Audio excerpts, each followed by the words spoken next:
Credit Suisse bank का एक बड़ा फैसला और सबकी बोलती बंद।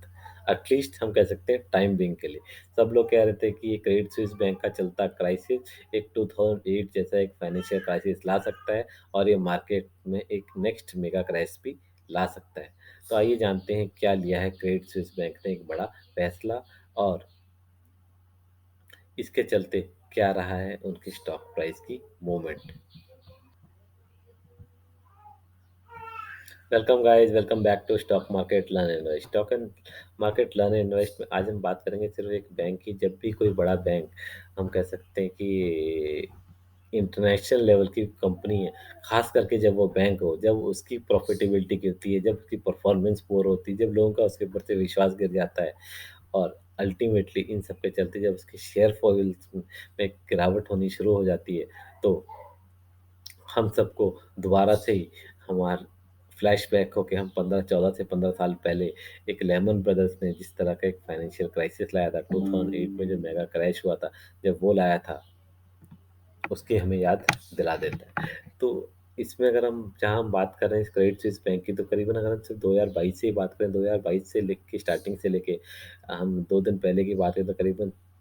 55 से लेके 60% तक का इस पर्टिकुलर कंपनी का शेयर गिर गया था। और इस सेम टाइम पे जो उनका क्रेडिट डिफ़ॉल्ट स्वैप है, जिसके बारे में मैं आपको बताता हूँ क्या होता है क्रेडिट डिफ़ॉल्ट स्वैप। जो उनका क्रेडिट डिफ़ॉल्ट स्वैप था क्रेडिट स्विस डेट के ऊपर, वो करीबन 14 से 15 साल के हाई पे चल रहा था। और 14 से 15 साल को जब हम माइनस करते हैं 2022 से, तो हम दोबारा से 2008 के हमारे सेम चैप्टर के आसपास पहुँच जाते हैं। तो आइए आगे बात करने से पहले एक बार मैं आपको बता दूं, ग्रुप क्रेडिट स्विस जो ग्रुप है वो बेसिकली करता क्या है। वो बेसिकली ग्लोबल इन्वेस्टमेंट बैंक है, फाइनेंशियल सर्विसेज फर्म है, जिसका की जो कि बेस्ड है स्विट्जरलैंड में। और जो दो खास ट्रेंड की मैं बात करता, सीडीएस जो उनका लगातार 14 साल के हाई पे चल रहा था,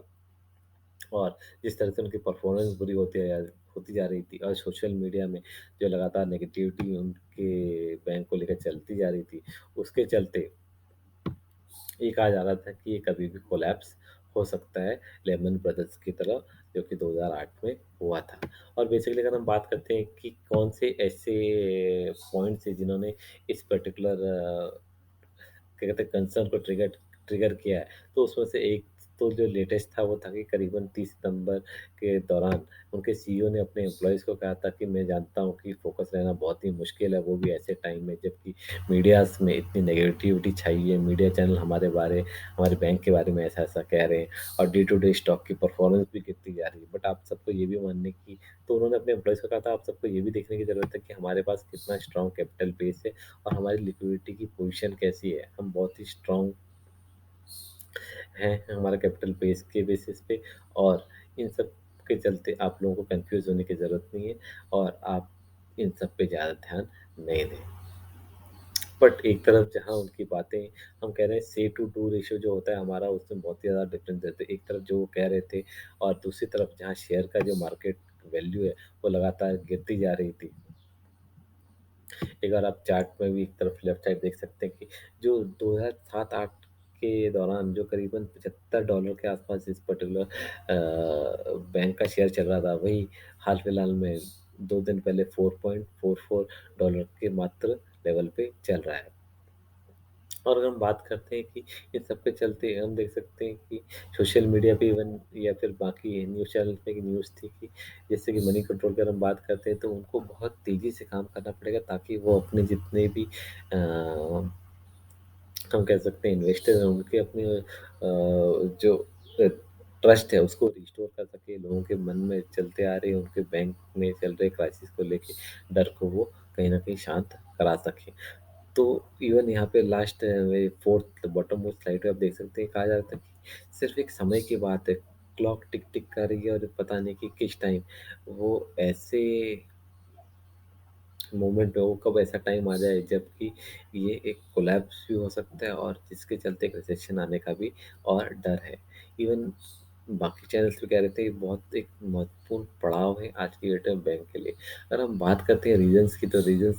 साफ है कि क्रेडिट स्विस बैंक ने बहुत ज़्यादा रिस्की बेट्स लिए थे, और जिसमें घाटे होने पर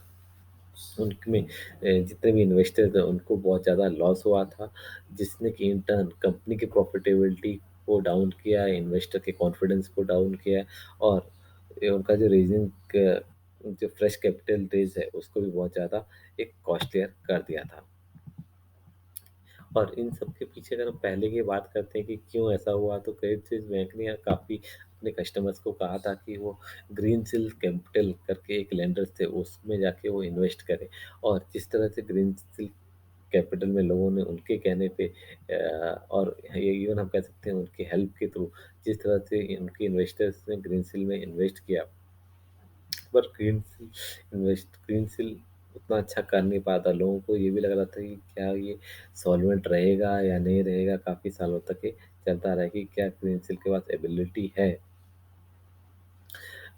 इतने इन्वेस्टमेंट को, जिस तरह के लोगों ने हैवी हैवी इन्वेस्टमेंट किए थे उसमें रिटर्न देने के लिए। तो आखिरकार हुआ क्या, करीबन मार्च 2021 में ग्रीनफील्ड ने एक बैंक्रप्सी के लिए फाइल किया और लोगों का जो विश्वास था अगेन क्रेडिट स्विस बैंक में, खास करके जो उनके रिच इन्वेस्टर्स हैं, उसमें वो अगेन गिरता गया और उनका नाम लगातार और खराब होता गया। इवन एक और अगर हम बात करें तो आर्किवस कैपिटल मैनेजमेंट करके एक हेज फंड थी, उसमें भी क्रेडिट स्विस बैंक में उसको करीब क्रेडिट स्विस बैंक को उसमें करीबन 5.5 बिलियन डॉलर का उसमें भी लॉस हुआ। इन सब बातों को अगर हम साइड में रखते, इवन इन सब जिस तरह से इनका परफॉर्मेंस गिरता जा रहा है, उसके साथ साथ हमने देखा था कि जितने भी हाई प्रोफाइल इनमें मैनेजमेंट के जितने भी आदमी थे या जितने भी रिप्रेजेंटेटिव थे, वो लगातार इतने ज़्यादा चेंज होते जा रहे थे कि अगेन उसमें कहीं न कहीं लोगों को उस पे भी और शक होने लगा था उनके day to day way of working को लेकर। तो ये सब तो बातें थी कि क्यों और क्या आज तक क्रेडिट स्विस बैंक ने किया, जिसकी वजह से उनका जो पर्टिकुलर कंपनी है या पर्टिकुलर शेयर है या उनका ट्रस्ट है वो इतना क्यों गिर गया है। बट इन सब के बातों के बीच में बात हमारे लिए ये बनने वाली है कि ये कहा जा रहा था कि ये कितना बड़ा एक थ्रेट हो सकता है इंडिया के लिए या ऑल ओवर द वर्ल्ड के लिए, क्रेडिट स्विस बैंक का ऐसे हालात या उनके चल रहे एक क्राइसिस। लोगों ने तो उसको एक क्राइसिस का नाम दिया था कि जो उनका क्राइसिस ही चल रहा है वो कितना बड़ा एक थ्रेट है। तो बात सारी ये थी कि क्रेडिट स्विस बैंक को लेके लोगों के मन में थी कि कब ऐसी खबर आ सकती है, कभी भी ऐसी खबर आ सकती है क्रेडिट स्विस बैंक बंद हो गया है। तो इन सब बातों के बीच में आइए अब हम बात करते हैं क्रेडिट स्विस बैंक ने ऐसा कौन सा एक कह सकते हैं एक एक्शन लिया है, उनकी मैनेजमेंट ने क्या ऐसा एक डिसीजन लिया है। उनके एक इस एक्शन से कहीं न कहीं हम कह सकते हैं मार्केट का पूरा ही मूड उन्होंने बदल दिया है। तो देख सकते हैं आपके सामने 2 चार्ट हैं। एक तो है हमारा अमेरिका के डो जोन्स का राइट साइड वाला और लेफ्ट साइड वाला हम देख सकते हैं क्रेडिट स्विस का एडीआर है, जो न्यूयॉर्क में लिस्टेड है। बेसिकली एक स्विट्ज़रलैंड बेस्ड कंपनी है, इसलिए हम इसके एडीआर को देख रहे हैं ताकि डो जोन्स से इसका कंपैरिज़न कर सकें। तो आपके सामने दोनों मैंने इसके लेटेस्ट चार्ट पैटर्न रखे हैं। तो जैसे हमने पहले बात करी, एक तरफ तो जो क्रेडिट स्विस बैंक है वो अपने 2022 से लेके अभी तक करीबन 55 से लेके 60%, इवन हम 2008 की अगर हम बात करें, वही जो $75 चल रहा था वही 4.44 पहुंच गया। इन्हीं सब के बीच में लेफ्ट साइड वाले आप ग्राफ में देख सकते हैं कि सिर्फ एक दिन में जहां से उसने अपने प्रीवियस क्लोज से अपर की एक क्या कहते हैं जर्नी को स्टार्ट किया, शेयर प्राइस की मूवमेंट को लास्ट अपने जब मार्केट चल रही थी, और उसी तेज़ी को उन्होंने बढ़ाते हुए देख सकते हैं करीबन 13% की एक अच्छी खासी तेज़ी के साथ इस पर्टिकुलर शेयर का प्राइस एंड हुआ है। तो जो एक बात चल रही थी कि क्या इस कंपनी अपनी प्रॉफिटेबिलिटी को मेंटेन कर पा रही है, क्या इसके पास इनफ कैश फ्लो है नहीं है, वो उन्होंने अपनी उन सब बातों को एक तरफ साइड रखते हुए उनके इस फैसले ने इस पर्टिकुलर हम कह सकते हैं कि जो उनका मार्केट में सेंटिमेंट था, मार्केट में उनको लेके जो फ़ियर था, उसको कहीं न कहीं थोड़ा बहुत कम किया है। तो जानते हैं कि उन्होंने कौन-सा ऐसा एक्शन लिया है। पहले जैसे कि मैंने पिछले 2-4 स्लाइड से आपको बताया था कि वो कह रहे थे कि हमारे पास काफ़ी फाइनेंशियल हमारे पास कैपिटल है। तो उसी को एक तरफ उन्होंने से टू डू रेशियो को जिसकी जो मैं बात कर रहा था, उन्होंने अपने उसको दिखाने के लिए कि हाँ, हम फाइनेंशियली स्ट्रॉन्ग हैं, उसको लेकर उन्होंने फ्राइडे को एक कह सकते हैं कि ऑफ़र किया है कि करीबन वो कह सकते हैं $3 बिलियन तक के वो बॉन्ड्स में एक बायबैक कर सकते हैं, जिससे कि लोगों में जो नर्वसनेस है वो कम हो सके, और एक तरह से वो दिखा सकें कि हाँ, उनका जो प्रॉफ़िट है वो ट्रबल में नहीं है, और जो इंटरेस्ट कॉस्ट है उस पे वो सेविंग कर सकते हैं। तो इस मास्टर स्ट्रोक के चलते जो उनका पर्टिकुलरली स्टॉक प्राइस है वो लगातार जो गिरता आ रहा था वो एकदम से बढ़कर एक ही पर्टिकुलर सेशन में 13% की तेज़ी उसने दिखाई है। तो जहाँ एक तरफ तो उनकी जो लगातार इक्विटी गिरती जा रही थी, इक्विटी के चलते जो उनका बॉन्ड्स है, बॉन्ड के प्राइसेस भी लगातार गिरते जा रहे थे, और जब हम जानते हैं कि जब बॉन्ड प्राइसेस गिरती हैं, तो जो बॉन्ड यील्ड है वो लगातार बढ़ता जाता है, और उसके अगेंस्ट जो इंटरेस्ट कॉस्ट है वो भी बढ़ता जाता है। तो इन सब के बीच में जो ये उनका एक मास्टर हम कह सकते हैं कि स्ट्रोक रहा है, कि उन्होंने कहा है कि $3 बिलियन तक के वो बॉन्ड्स एक बायबैक के रूप में वो लेने का एक ऑफर कर रहे हैं। तो जो इतना बड़ा वो मनी इन्फ्यूज़ करने की बात कर रहे हैं, बेसिकली हम कह सकते हैं, जो बॉन्ड्स का जो बायबैक करना है वो बेसिकली टेंडर के फॉर्म में करने वाले हैं। तो इसका मतलब ये बनता है कि जो कह रहे थे कि हमारे पास इतना ज़्यादा कैपिटल है, तो सही में इसका मतलब है कि सिर्फ़ कहने के लिए उनके पास सही में इतना ज़्यादा कैपिटल है कि वो जो अपने ट्रबल्स में चलते प्रॉफ़िट जो उनके ट्रबल्स में चल रहे थे, उसमें कहीं न कहीं वो ट्रबल में रोकथाम लाएँगे, और इंटरेस्ट रेट में कहीं न कहीं वो अपनी जो बढ़ती आ रही थी बॉन्ड यील्ड्स बढ़ने की वजह से, उसमें कहीं न कहीं हमें रोकथाम नज़र आएगी। तो इस बेहतरीन मैं कह सकता हूँ कि मास्टर स्ट्रोक के चलते क्या हुआ है, अगर मैं इसको समराइज़ करने की कोशिश करूँ तो 3 चीज़ें हुई हैं। सबसे पहला तो जहाँ पे कि जो डो जोन्स है, वो हम कह सकते हैं एक करीबन 2% से ज़्यादा की गिरावट दिखा रहा है, और जब ये डो जोन 2% से ज़्यादा की गिरावट दिखा रहा है, तो जो क्राइसिस से जूझता हुआ बैंक है, उसको तो मैं कह सकता हूँ डबल गिरना चाहिए था। तो इंस्टेड ऑफ 2 की जगह अगर इसको 4 गिरना चाहिए था, तो इंस्टेड ऑफ 4 गिरने की जगह एक तरफ तो सबसे पहले उसने 13% की एक तेज़ी दिखाई है, जो कि बहुत अच्छी हम कह सकते हैं। उस न्यूज़ के चलते लोगों को बहुत ज़्यादा ये न्यूज़ पसंद आई है, और लोगों के मन में एक विश्वास जागा है। दूसरा कि जो उनका बेसिकली हम कह सकते हैं जो सीडीएस की हम बात करते हैं, क्रेडिट डिफ़ॉल्ट स्वैप की, उसमें भी एक तेज़ी आई है।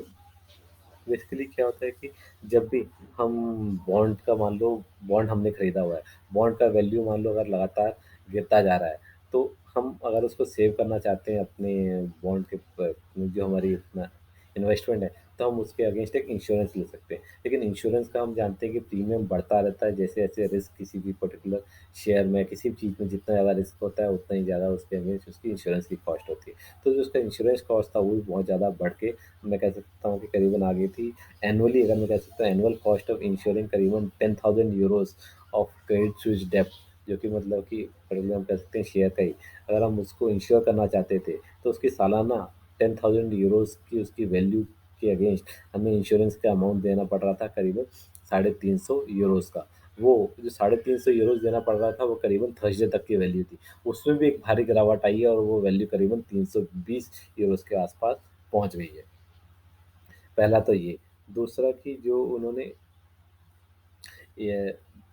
पहला तो शेयर प्राइस मूवमेंट होगी, दूसरा है कि जो सीडीएस के प्राइस में एक अच्छी खासी रैली आई है, जो कि बहुत कम हो गई है इंश्योरेंस की वैल्यू, दूसरा वो। और तीसरा